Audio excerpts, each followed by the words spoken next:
second, Maxine. Okay, let me introduce you. Welcome everybody to 52 Living Ideas. What we are doing now is we are going to look at people's favorite self-improvement books, which have helped them grow significantly. All right, so we're going to start off with Maxine. Maxine, go ahead.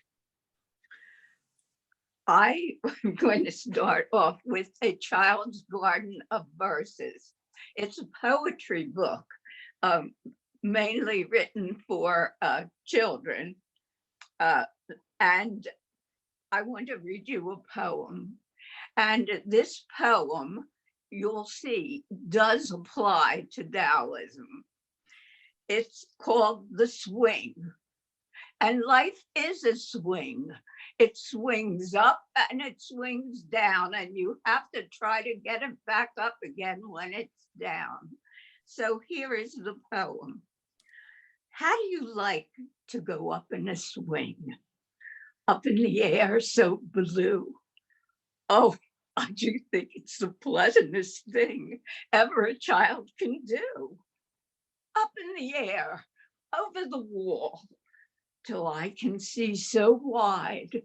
And you can see the world so wide, you see. And that's why I like this poem. Rivers and trees and cattle and all over the countryside.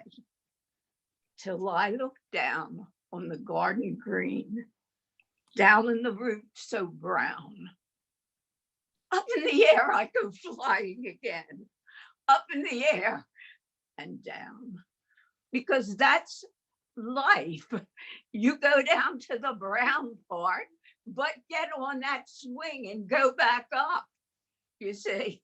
And I think you have to follow the path, like the Taoism says. And they have other poems in this book that are wonderful. They are just wonderful. And they're very uplifting at the end of the day. And you say, what am I doing? And you read one of these poems. And this is Robert Louis Stevenson, and I love his things. And he says, happy thought, the world is full of a number of things. I'm sure we should all be happy as kings, because that's what you're striving toward, your own happiness. Wonderful. Wonderful. Thank you. Thank you, Maritza. Wonderful. Next up is going to be Deborah, Donna, Maritza, and Maritza, Joe, and Jyoti. Deborah. Okay, so I'm going to read from The Lorax by Dr. Seuss. It's a book about environmentalism, and the Lorax is a steward of the place that at this point has been destroyed by the narrator. So basically like the history of the once thriving land of the Lorax and then the other creatures is being told by the antagonist of the book to a child. And all that the Lorax left here in this mess was a small pile of rocks with the one word, unless. Whatever that meant, well, I just couldn't guess. That was long, long ago, but each day since that day, I've sat here and worried away. Through the years, while my buildings have fallen apart, I've worried about it with all of my heart. But now, says the Onceler, now that you're here, the word of the Lorax seems perfectly clear. Unless someone like you cares a whole awful lot, nothing is going to get better. It's not. So, catch, calls the Onceler. He lets something fall. It's a truffula seed. It's the last one of all. You're in charge of the last of the truffula seeds, and truffula trees are what everyone needs. Plant a new truffula, treat it with care, give it clean water, and feed it fresh air. Grow a forest, protect it from axes that hack. Then the Lorax and all of his friends may come back.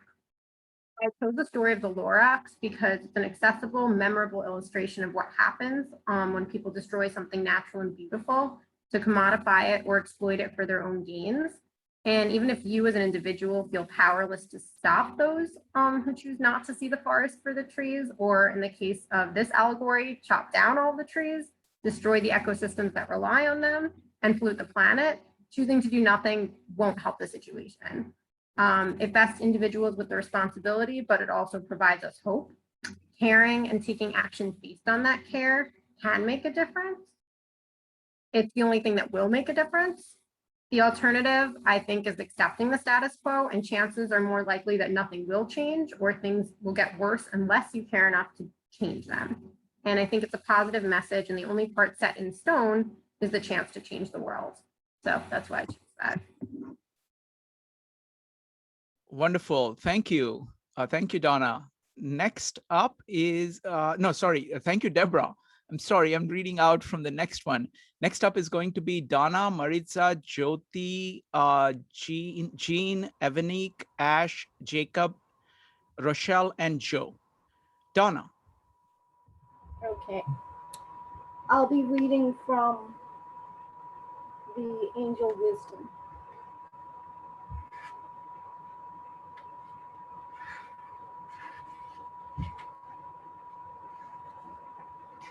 So the Angel Wisdom, everyone has a guardian angel. Your guardian angel is a guardian not only of you, but of the limitless capacity for happiness and potential for the positive that you have within you.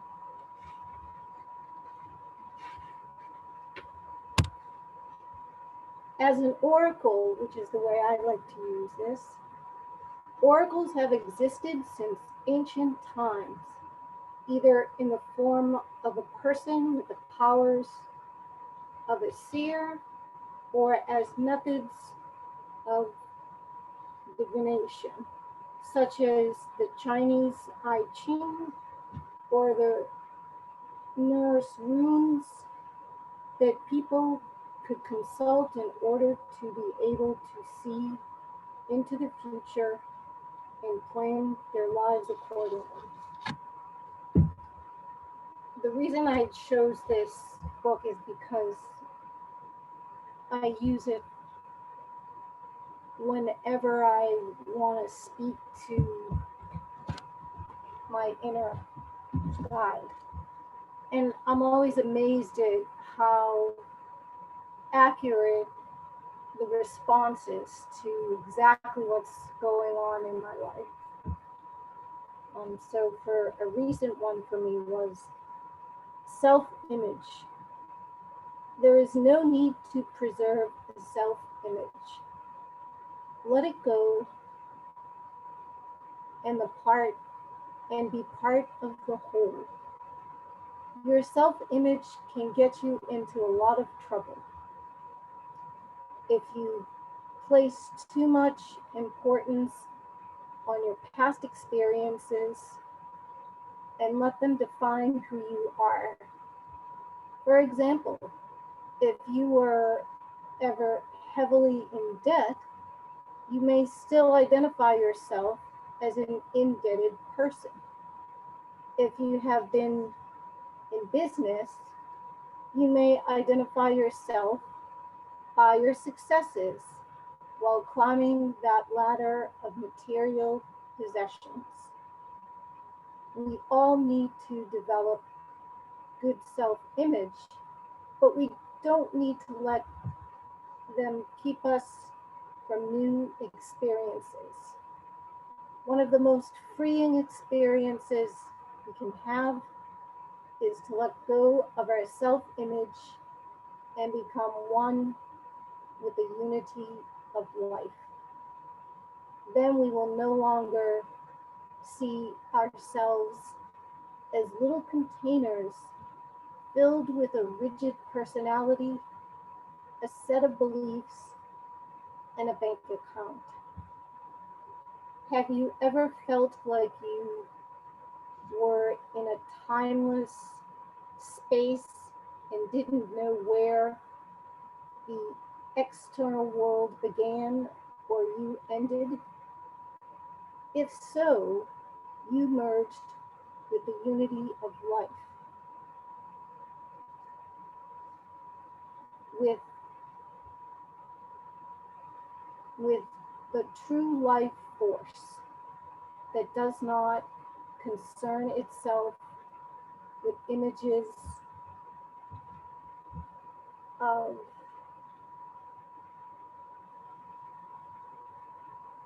bank accounts.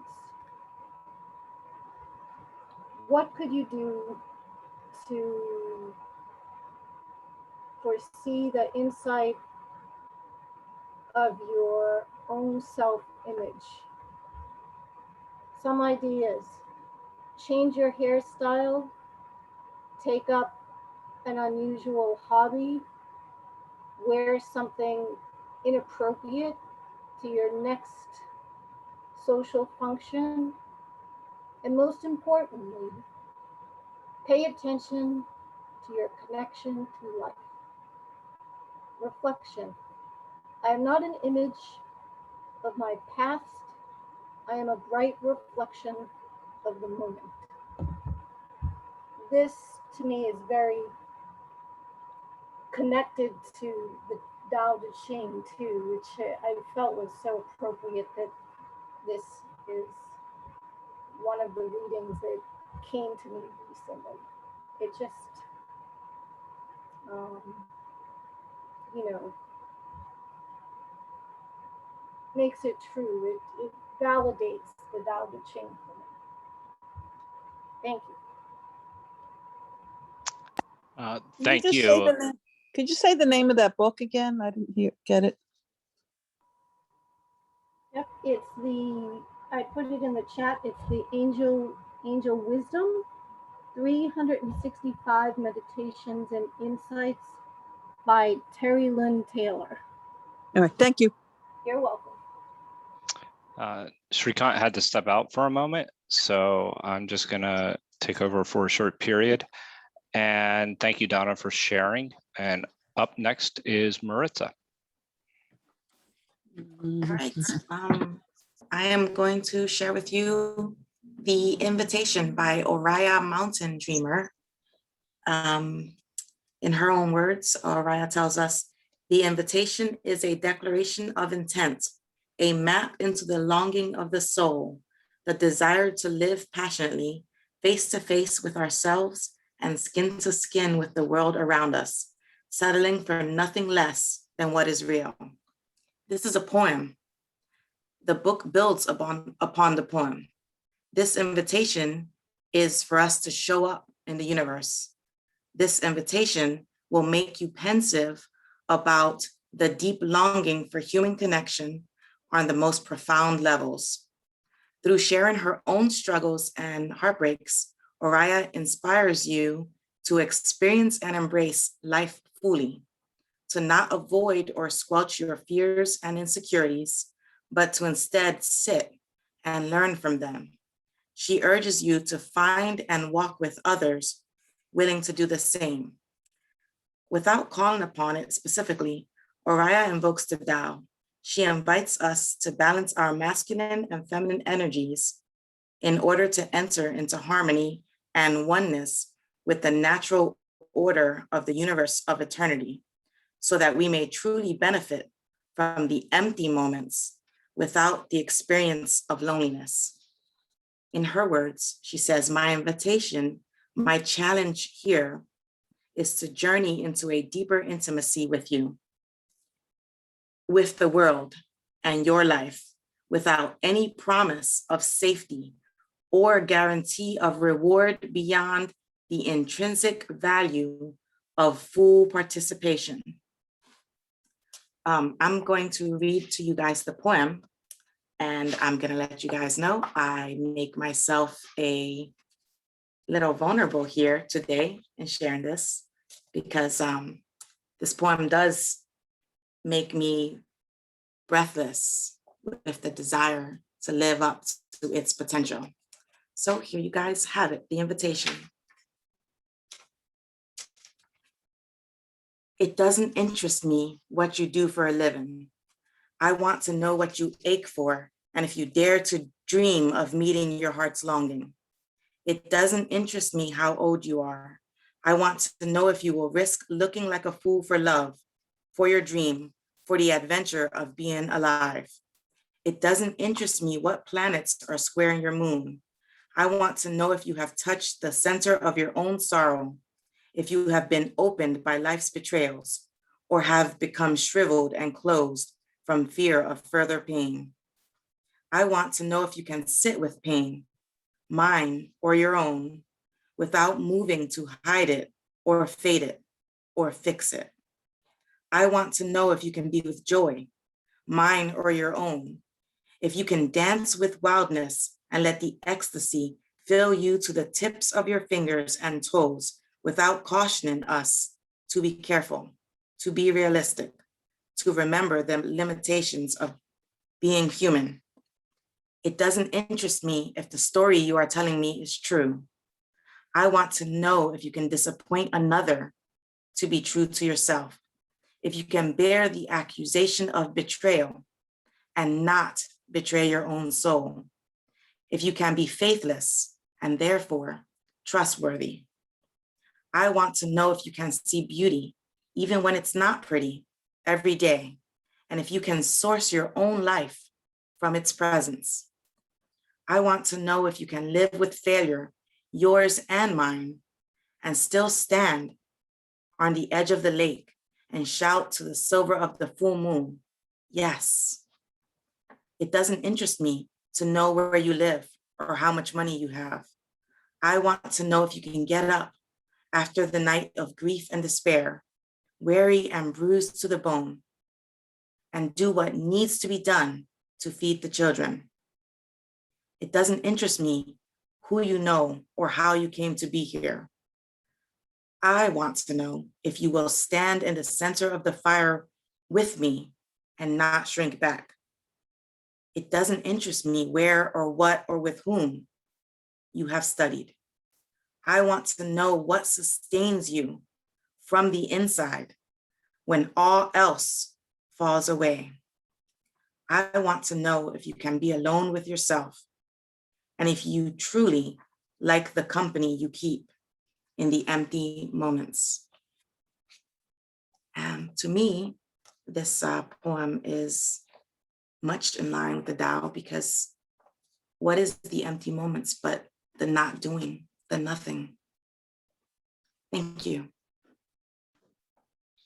Wow, that was beautiful, Maritza. It really was. Well done. There are people that are absolutely happy about it, that you chose the invitation in the chat. So thank you for sharing that. Thank you, Maritza. That moved me to tears. Seriously, thank you. So next up we have Jyoti, followed by Jang and Evinik. Did I unmute? Yeah. I have this huge book, and I'm going to read it all to you in 5 minutes. Not really. It's called The Tools of Titans by Tim Ferriss. Tim Ferriss, I don't know if you know, he's a young businessman, and he was in the Fortune 40, 50, below, under 40.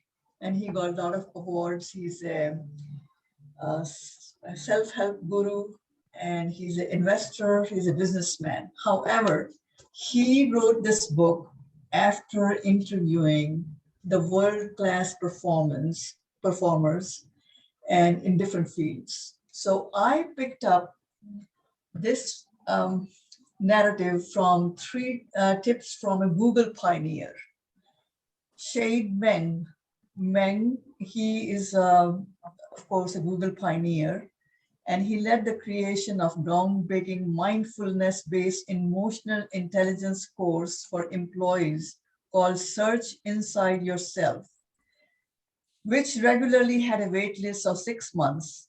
Meng's work has been endorsed by President Carter, Eric Schmidt of Google, and Dalai Lama. So he had 3 suggestions. First suggestion was have a buddy. He said, having a buddy is very important, and he used the gym analogy. Going to the gym alone is hard, but if you have a gym buddy whom you commit to going with, you are much more likely to go regularly, partly because you have company and partly because this arrangement helps you encourage each other and hold other accountable, like a mutual harassment. We suggest finding a mindfulness buddy and committing to a 15 minutes conversation every week, covering at least these two topics. How am I doing with my commitment to my practice? B, what has risen in my life and relates to my practice? So, second suggestion is do less than you can. He said, the idea is to do less formal practice than you are capable of. For example, if you can sit in mindfulness for 5 minutes before it feels like a chore, then don't sit for 5 minutes. Just do 3 or 4 minutes, perhaps a few times a day. The reason is to keep the practice from becoming a burden. If mindfulness practice feels like a chore, it is not sustainable. So don't sit for so long that it becomes burdensome. Sit often for short periods, and your mindfulness practice may soon feel like an indulgence. Third suggestion, take one breath a day. He said, I may be the laziest mindful instructor in the world because I tell my students that all they need to commit is to one mindful breath a day, just one. Breathe in and breathe out mindfully, and your commitment for the day is fulfilled. Everything else is a bonus. There are two reasons why one breath is important. The first is momentum. If you commit to one breath a day, you can easily fulfill the commitment and preserve the momentum of your practice. Later, when you feel ready for more, you can pick it back up easily. You can say, you don't have 10 minutes today to meditate, but you can say you have no time for one breath. You can say that. So making it a daily practice is extremely doable. The second reason is having the intention to meditate is itself a meditation. This practice encourages you to arise an intention to do something kind, beneficial for yourself daily and over time. The self-directed kindness becomes a valuable mental habit. When self-directed kindness is strong, mindfulness becomes easier. So he says, remember, my friends, never underestimate the power of one breath. Mental fitness and joy on demand both start here with one breath. Then he says his favorite exercises in his own words. He says, just, note, gone. There is a simple practice that can greatly enhance your ability to notice the absence of pain, whether it's physical, mental, or emotional, though it isn't only concerned with pain. With just, note, gone, we train the mind to notice that something previously experienced is no more. For example, at the end of the breath, notice that the breath is gone. As a sound fades away, notice when it is over, gone. At the end of thought, notice that the thought is over, gone. At the end of an experience of emotions, joy, anger, sadness, or anything else, notice it is gone. This practice is without a doubt one of the most important meditation practices of all times. Meditation master Shinazan Young said that if you were allowed to teach only one focus technique and no other, it would be this one. Here are the instructions. Well, I'm not going to read the instructions. The second one, he said, no. So why we should care about whether we can detect the moment when a particular burst of mental thought or a particular external sound or a particular body sensation suddenly subsides. As a first step in answering this question, let's start with an admittedly extreme example. Suppose you had to go through some horrible experience that involved physical pain, emotional distress, mental confusion, and perceptual disorientation all at once. Where would you turn for safety?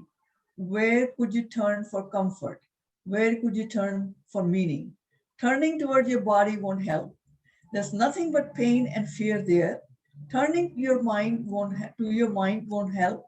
There's nothing but confusion and uncertainty there. Turning towards sight and sound won't help. There's nothing but turmoil and chaos there. Under such extreme duress, Is there anything you can turn to find relief? Yes, could concentrate intently on the fact that each sensory insult passes. In other words, you could reverse the normal habit of turning to each new arising and instead turn to each new passing. Micro relief is constantly available. I thought that was profound. Loving kindness and happiest days in 7 years. In many of my public talks, I guide a very simple 10-second exercise.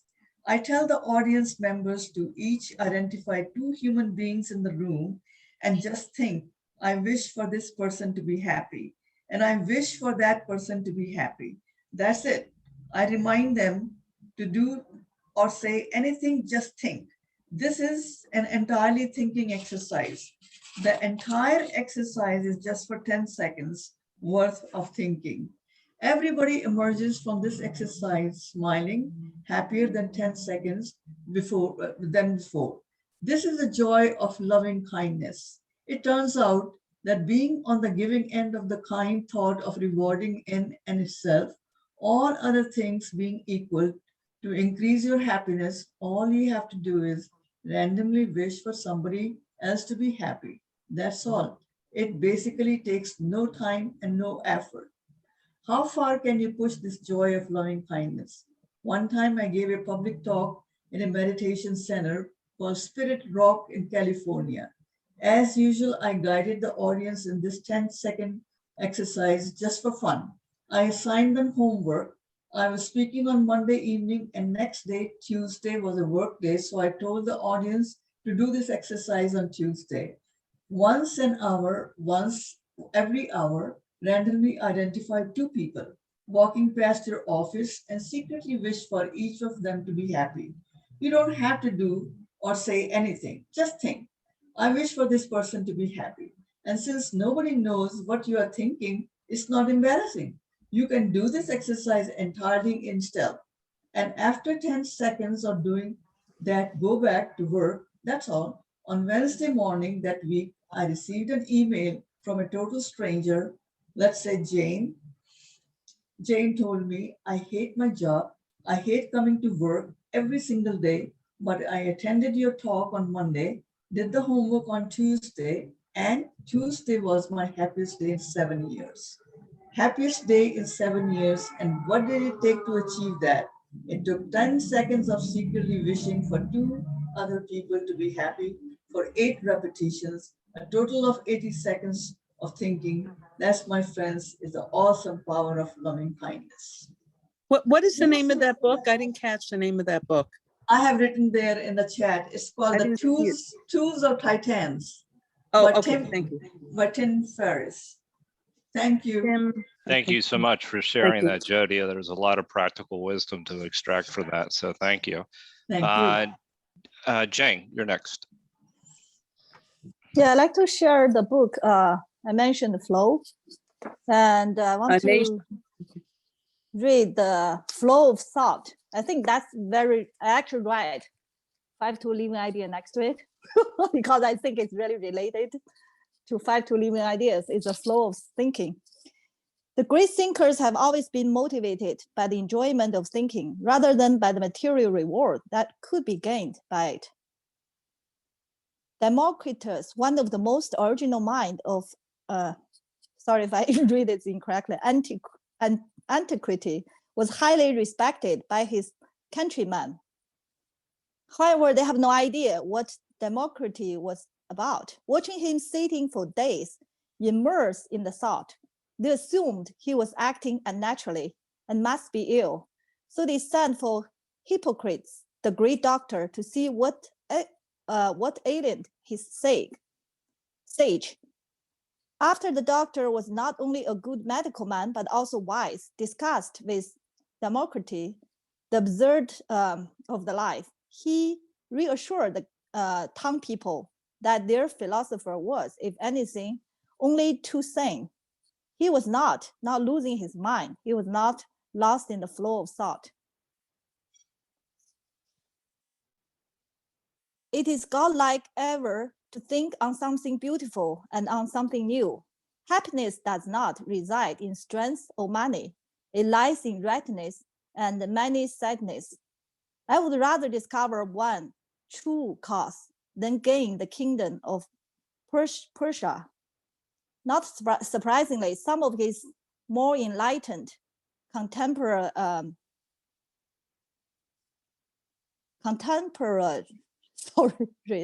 conclude that Democritus have a cheerful disposition, and said he called cheerfulness and often confidence. That is a mind devoid of fear, the highest good. In other words, he enjoyed life because he had learned to control his consciousness. So I found it's very similar to Taoism in some way, like it's talking about how we create order inside. And they actually give examples how people use that tool when they were in concentrated camp. So they have this portal to reach the order inside of their mind.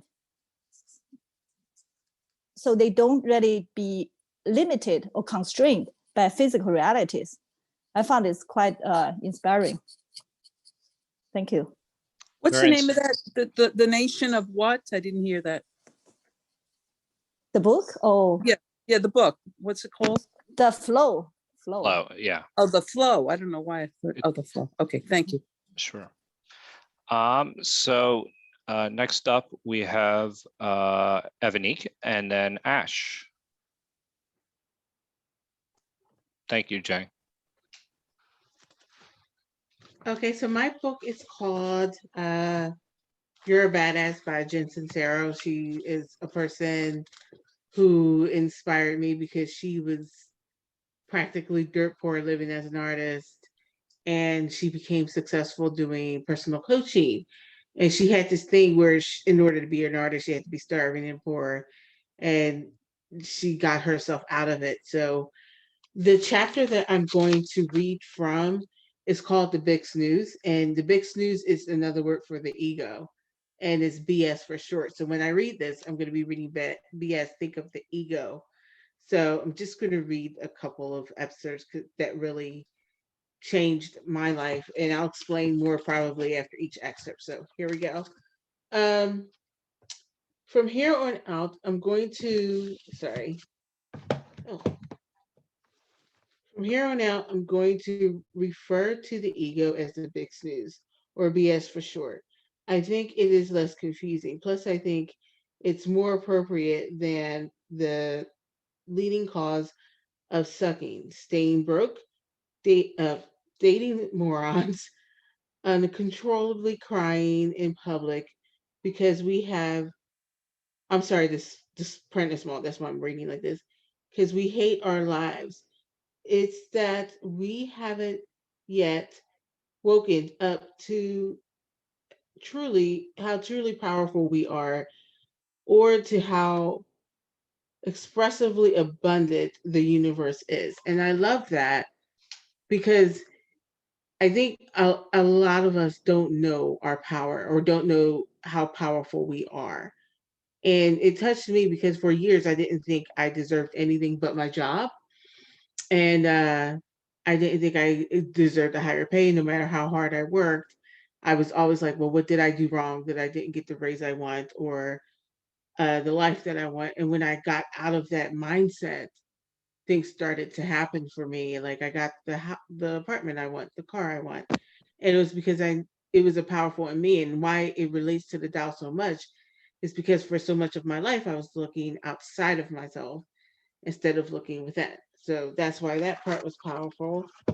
And then, so going to the next part, your true self is your higher self, or your superhero self, your non-BS self. The other hand, that is a part of you that operates according to you. According to your connection to source energy. It gets validation from within. And then, it gets validation from within, and that I am love, and that I love and trust myself. This feels right to me. I have a purpose. I am loved. It's proactive. I am in control of my life. I think I'll head out and kick me some ass. Sorry for the language. Love-based and is committed to creating a reality based on your limitless potential as soon as you wake up from the big snooze. Your true self lives in the present, not stuck in your head. Totally believing in miracles is one with the universe. And I love that because to me that just speaks to um, what the Tao says about, looking within and just loving yourself. And it's not like a love like I only care about myself, but it's a love that I trust myself, that I know it's going to be okay, and that I know that the universe or the source or whatever higher power you're looking at, that the universe has your back. I look at it as the universe. So that's what I use. The universe has my back, and no matter what happens in my life, it's for my betterment, even if it doesn't feel good. So that's why I like this book. It empowers you. It empowers the person to just go and pursue their dreams. I mean, you're going to live this life anyway. You might as well go and pursue your dreams. So that's my. Did you say the name of the book? I didn't catch that. Sure. It's You Are a Badass, and it's by Jen You Sincero. You are a Evanik, badass. Evanik, could you put it in the chat so everybody Yeah. gets it? Okay, Yeah. thank you. Thank you. Wonderful. Thanks, Joe, for filling in. No problem. All right, next up is Ash. Hi, wow. This is great. Like there's such a range of different books. We got poetry and Dr. Seuss and all kinds of stuff. Mine is a little bit more on the practical side of the spectrum. I mean, there was 100 different books I could have chosen to talk about for Self-Improvement Friday, but and there's a few that would be up there, but there was one that definitely stands out to me as my all-time favorite self-help or self-improvement kind of book, and that is The Power of Full Engagement by Jim Loehr and Tony Schwartz. Tony Schwartz, you might know, as the guy who actually wrote The Art of the Deal. So I'll just read a couple of paragraphs from the first chapter and kind of their 4 key principles here. So you can kind of get an idea of what it's about. So they start off by saying, we live in digital time. Our rhythms are rushed, rapid fire, relentless. Our days carved up into bits and bytes. We celebrate breadth rather than depth, quick reaction more than considered reflection. We skim across the surface, alighting for brief moments at dozens of destinations, but rarely remaining for long at any one. We race through our lives without pausing to consider who we really want to be or where we really want to go. We're wired up, but we're melting down. Most of us are just trying to do the best that we can. When demand exceeds our capacity, we begin to make expedient choices that get us through our days and nights, but take a toll over time. We survive on too little sleep, wolf down fast food on the run, fuel up with coffee, and cool down with alcohol and sleeping pills. Faced with relentless demands at work, we become short-tempered and easily distracted. We return home from long days at work feeling exhausted and often experience our families not as a source of joy and renewal, but as one more demand in an already overburdened life. So what's the solution to this? So their key insight and basic premise of the book is that energy and not time is the fundamental currency of high performance. And so based on that, they have 4 basic principles for skillful management of energy. So the first one, in order to become fully engaged, is that full engagement requires drawing on 4 separate but related sources of energy: physical, emotional, mental, and spiritual. So I'll just read a little bit from that. They say, human beings are complex energy systems, and full engagement is not simply one-dimensional. The energy that pulls through us is physical, emotional, mental, and spiritual. All 4 dynamics are critical. None is sufficient by itself, and each profoundly influences the others. To perform at our best, we must skillfully manage each of these interconnected dimensions of energy. And so then their next principle is that because energy capacity diminishes both with overuse and with underuse, we must balance energy expenditure with intermittent energy renewal. So to maintain a powerful pulse in our lives, we must learn how to rhythmically spend and renew energy. And then principle 3 is that to build capacity, we must push beyond our normal limits, training in the same systematic way that elite athletes do. So we build emotional, mental, spiritual capacity in precisely the same way that we build physical capacity. And then finally, principle 4 is that positive energy rituals, highly specific routines for managing energy are the key to full engagement and sustained high performance. So a positive ritual is a behavior that becomes automatic over time, fueled by some deeply held value. So that's kind of the core ideas of the book. And then just to kind of give an idea of why I love it so much, I'll just read you a bit from the table of contents, because I think it's just really well organized. So after a couple more introductory chapters, they have a chapter on each of these different energy dimensions that they talk about. So chapter 4, physical energy, fueling the fire. Chapter 5, emotional energy, transforming threat into challenge. Chapter 6, mental energy, appropriate focus and realistic optimism. And chapter 7, spiritual energy, he who has a why to live. And then in part 2 of the book, they kind of spiral back down and show how as you master each of those higher order levels of energy, that enables you to go back and do the other levels even better, and then just kind of keep spiraling upward in this virtuous spiral. So I just think it's one of the best all around self-improvement books I've ever read, and it's definitely the most well organized. So yeah, I would definitely recommend checking it out. Excellent, Ash. I second the recommendation. I mean, I particularly like his way of looking at all the 4 systems. This is very similar to how Louis Sullivan thinks, for example, because you're looking at all the systems in your body, not just body, but your entire being, and seeing the relationships between them. And if you're explicitly working on all of them and interconnections between all of them, it's very powerful. So I definitely recommend the book. All right, Ash will be putting the name of the book in the chat. Next up is going to be Jacob, Rochelle, and Joe. Jacob. Hi. I've been reading a lot of books on humanism lately. Jacob, could you raise the volume or speak into the mic? We can barely hear you. I'll raise my volume. 1 second. You go to the audio settings and the mic volume, you click on the up arrow right next to the mute icon, go to audio settings and increase the volume of the mic. It's all the way up. I'm just gonna have to. This is good. Yeah. Go ahead. So my book is Good Without God by Greg Epstein. He's a secular Jew. And this is a really long book, and it's one of the best books about humanism that I've read. And I'll say what humanism is briefly. It's centered around truth, peace, science, empathy, love. I feel that it embraces science and technology more than other worldviews. I feel like most worldviews kind of poo-poo science and say everything was good until science happened. But humanism is about how can science and technology improve lives.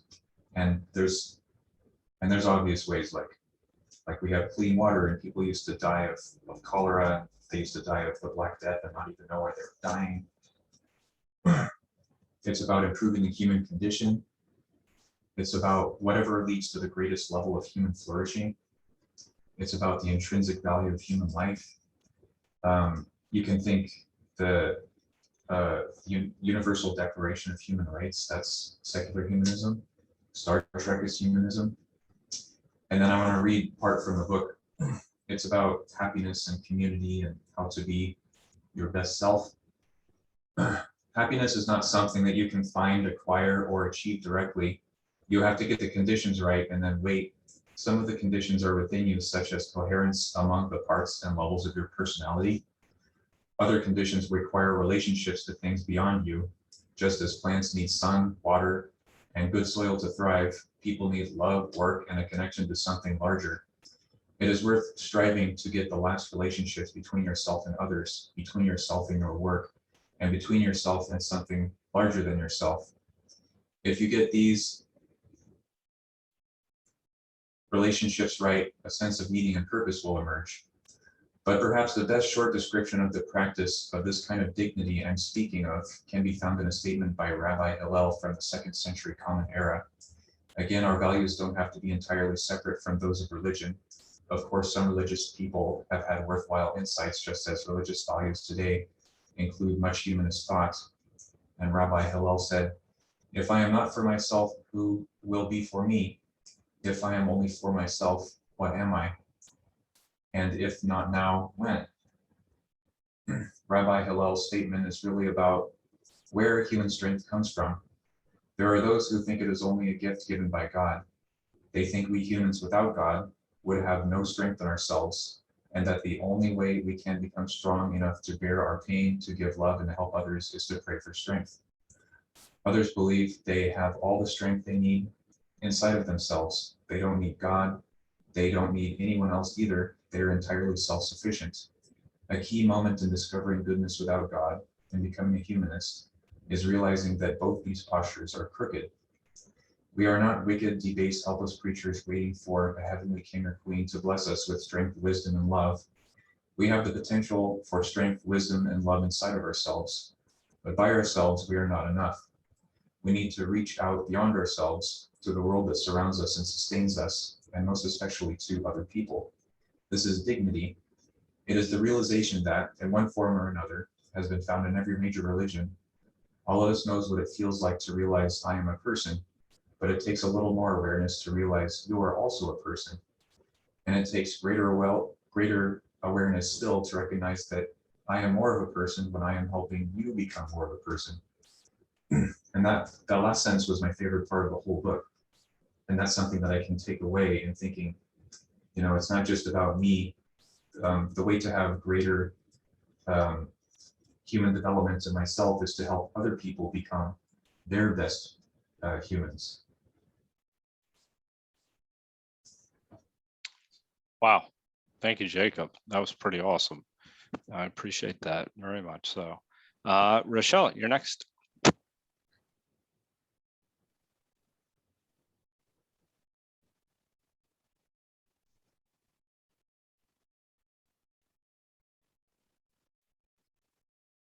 Rochelle? You have to unmute. Unmute. Okay, I got it now. Okay, yeah. Okay, sorry about that. No problem. Yeah, I wanted to mention a book that actually summarizes a method that has been very influential in my life for the past 40 years. And the book is called 3-Minute Therapy. It's by Michael Edelstein, PhD, and it summarizes rational emotive behavior therapy, which was devised by Albert Ellis in the 1950s.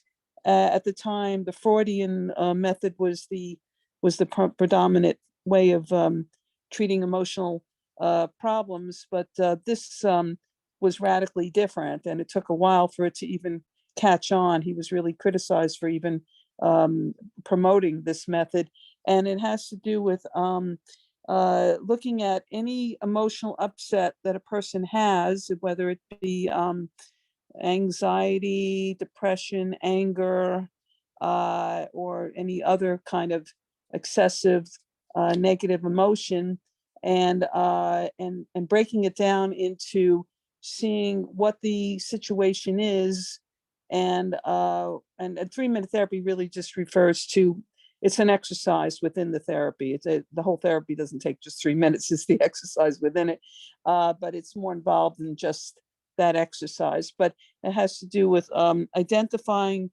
the beliefs that one has that is causing the emotional upset. So the idea is that it's not the belief, it's not the emotion, the situation itself that somebody's reacting to, but it's the beliefs and thoughts the person has about that emotion. So, and I can't really describe the whole thing to you right now because I know we're also short on time, but if somebody wants to pick up a copy of it, it pretty much, outlines the whole method, and it can be extremely helpful because instead of just reacting to something, which can be very unpleasant, a negative reaction that is, one can reduce or eliminate these negative emotions by identifying the irrational beliefs about that emotion, about that situation, and then seek to question and dispute those beliefs. So I will just give you a brief example. It's a recent example, is that, and this is more of a minor example, but it could be of more major problems. There was a manager of a bank that spoke to me rudely, and I was angry toward that person. And so the situation in this case would be the bank manager speaking to me rudely, and the emotional consequence, that's at point A. At point C is the emotional consequences, anger. Well, most people believe if you get yelled at by what's treated rudely by a bank manager, well, you're going to be angry, but that's not exactly true, because if you took 1,000 people and they were all spoken to that way, would they all be equally angry or even angry at all? So we have our own thoughts about each situation that can lead us to have certain emotional upsets or consequences. And then at part B is the beliefs. So look at, what do you believe about what the bank manager did and how they spoke to you? And my belief could be, he shouldn't act that way. I should be treated better. I must not be treated this way, and I can't stand it. And then if I start to question it, and that's the disputing part, because this is I'm giving you a thumbnail sketch. It's much more involved than this, but it's pretty simple it's simple to do, but it takes a lot of practice, and one can improve over time. And so that if I start to question, well, why does that bank manager have to treat me well? Well, the answer to that is, I want them to. I prefer that person treat me well and not be rude, but I don't rule the universe, and I can't control another person. And that's, I don't like it, but I can stand what I don't like, because I might believe I can't stand this. But that's going to happen in life. We don't like a lot of different things. And what we can do is we can do practical things like practice assertiveness training, where you're firm about what you want and you say it in a calm way. So maybe you can do some practical things to get some satisfaction, whether it's complaining to a higher up person or whatever. And those are practical solutions. But in terms of emotional, that there are ways to take any emotional problem. I was giving you a pretty minor one, but there can be, more major ones, like, whether it's dealing with the serious illness or in-laws, or, you name it, the different things that we experience. So losing a job, all kinds of very bad, much more difficult things. And we can separate it out by this method, which the rational emotive behavior therapy, which has been very influential to me in my working on myself and also helping clients. I've used that as a therapist too, helped many, hundreds of people with that, and with their emotional upsets. So if you ever want to look at that book, it might even be in the library, 3-Minute Therapy by Dr. Michael Edelstein. Wonderful. Thank you. Thank you very much, Rochelle. Excellent. Next up is going to be Joe. Okay, thank you, everyone.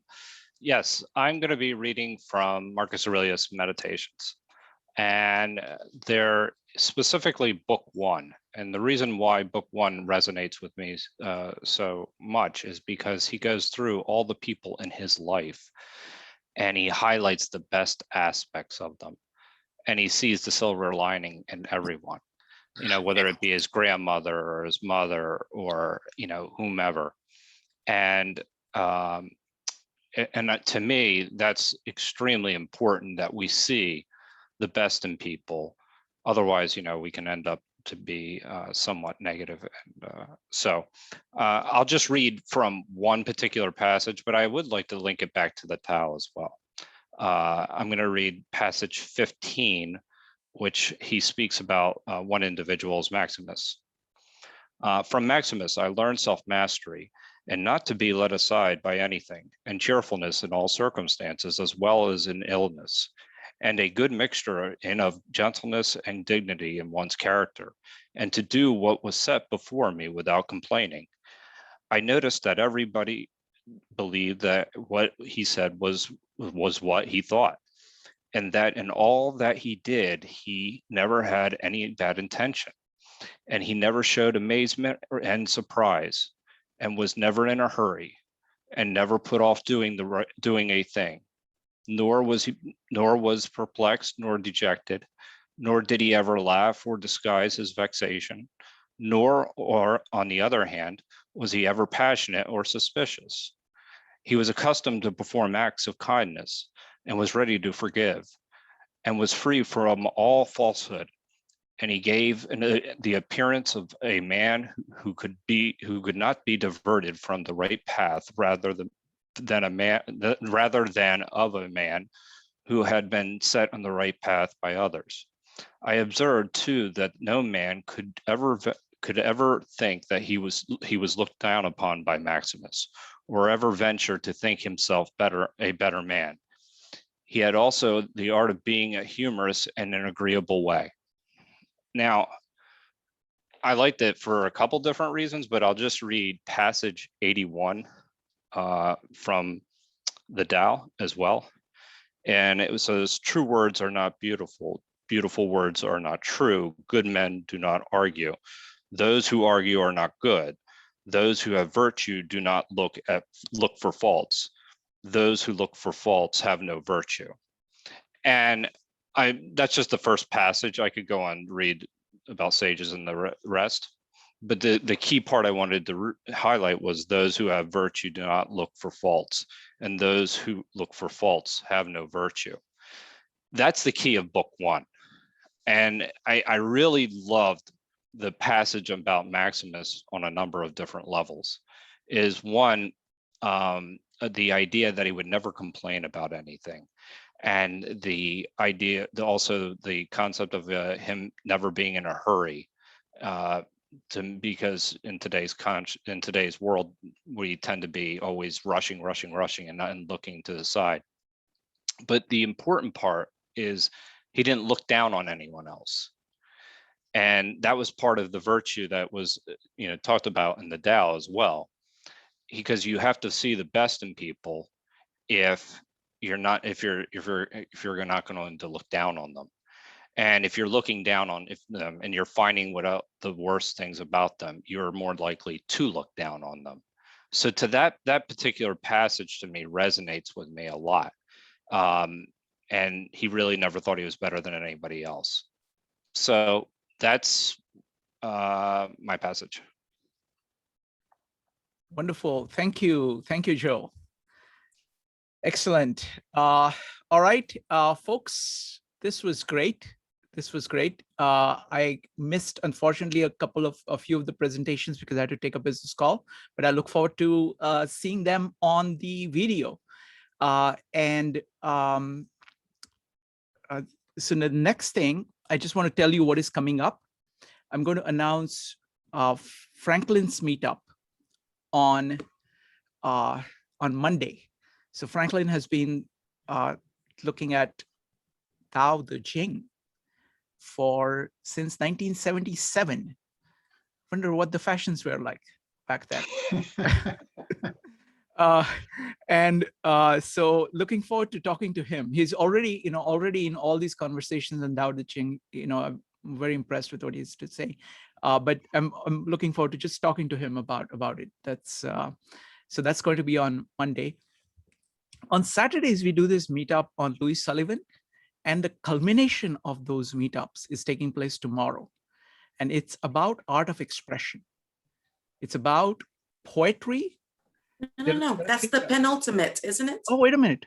That's the penultimate one. We have two more. Oh, we have two more, but no. But that is the climax. The afterwards is just the. We're only doing 3. You split it out, 3 and then 2. Right, that's what I'm saying. So there is 3 and there is 2. The heart of the book is the 3 that is coming up tomorrow. Oh, I misunderstood. Is simply saying how good it is. How good it is. Okay. The heart of the book is just these 3 chapters that we are going to do tomorrow. You don't have to read them. I'll just tell you what they're about. First one is about poetry. Second one is about art of expression. And the third one is about creative impulse. By poetry, he actually means that all your life should be poetry. Everything that you do should be poetry. You must apply all the standards of aesthetics to everything that you do. And how do you do that? And it's the same kind of Taoist idea of acting with the core of your being. It's the same kind of idea that Ash was talking about these 4 levels. You have to create poetry at the spiritual level, emotional level, mental level, physical level, social level, every level that is. So that's what he means by poetry. And then he's going to talk about art of expression. So how do you do it? How do you actually learn to speak? Not just listen. In order to speak, you have to first learn to listen to nature. That's what Taoism, starts with. You say, Tao is. What is it? And then you start to act in accordance with it, and you produce beauty. You produce great things. How do you build that art of expression? So that's the second part. The third part is about creative impulse. What in you allows you, enables you to do that? What is that? Where does it come from? Okay. That's what these chapters are about. So even if you've not heard of Louis Sullivan at all, we got 5 incredible presenters. Okay. And so I look forward to, this is going to be at 2:30 tomorrow. It's going to be really, really special. Okay. It's going to be one of the best meetups I've done. Okay. So please, if you can make it, you're welcome. All right. So what time is that? 2:30 tomorrow? 2:30 Eastern. All right. 2:30 Eastern. And so that's what it's going to be. All right, folks, it's always a great honor to have this level of conversation with you folks. So see you folks soon. Bye everybody.